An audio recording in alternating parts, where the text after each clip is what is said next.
అందులో శోభన గీత ఇద్దరు హీరోయిన్స్, ఇంకొక హీరోయిన్ కమల్ హాసన్ గారు హీరో. సో అది ఒక కైండ్ ఆఫ్ వ్యాంప్.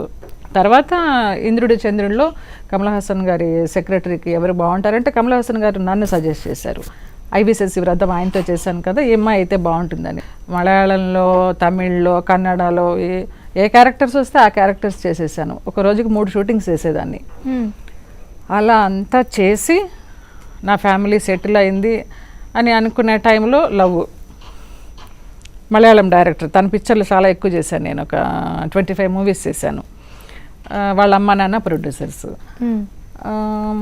ఒక 7 years లవ్. ఆలోచిస్తూ ఉన్నాను చేసుకుందామా వద్దా అని. మన తెలుగు వాళ్ళకి చాలామందికి పరిచయం చేశాను. ఫంక్షన్స్కి వాటికి తీసుకెళ్ళినప్పుడు వాళ్ళు ఒకటే కామెంట్ చేసేవారు, దొంగోళ్ళు పట్టే వాళ్ళ ఉన్నాడు, వీడు నిర్ణయం చూసుకుంటాడు.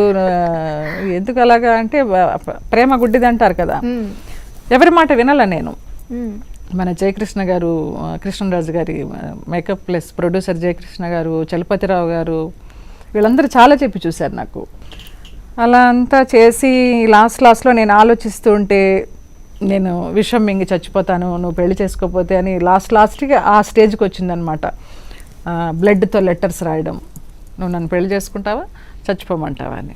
ఇంకా అది నేను కరిగిపోయి, బాబాయ్ చాలా సిన్సియర్ లవర్లా ఉన్నాడు, ఇంతకంటే మనకి మంచివాడు దొరకడు అనేసి కొచ్చిన్ చోటానికరమ్మ గుడిలో పెళ్లి చేసుకున్నాను. వచ్చారు మా వాళ్ళు, ఇష్టం లేకుండానే వచ్చారు. ఆ పెళ్లి వరకు ఉండి వెళ్ళిపోయారు. తర్వాత నీ ఇష్టం, నీకు తర్వాత తెలుస్తుంది, ఇప్పుడు తెలియదు అనేసి.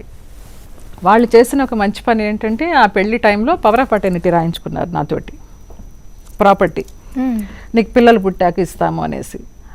అది పెళ్ళైన ఒక 1 weekకి ఎలాగ తెలిసిందో ఆయనకి తెలిసి, నన్ను పెళ్లి చేసుకున్న ఆయనకి, నువ్వు ఆ పవర్ ఆఫ్ అటర్నిటీ క్యాన్సిల్ చేస్తావా చేయవా, నాకు తెలియకుండా ఎందుకు సైన్ చేసావు, స్లోగా అర్థమవుతూ వచ్చిందనమాట డే బై డే. ఏంటి వీళ్ళ మనస్తత్వం, డబ్బు కోసం చేసుకున్నారు అనేసి. అలాగే ఒక 3 months ఎలాగో బాగా పళ్ళ బిగుని అట్లా కాపురం చేసి 4th month నుంచి గొడవలు స్టార్ట్ అయ్యి, ఇంకా 1 year మ్యారేజ్ డే రాకుండానే విడిపోయాం. కుదరదు నీకు నాకు అనేసి.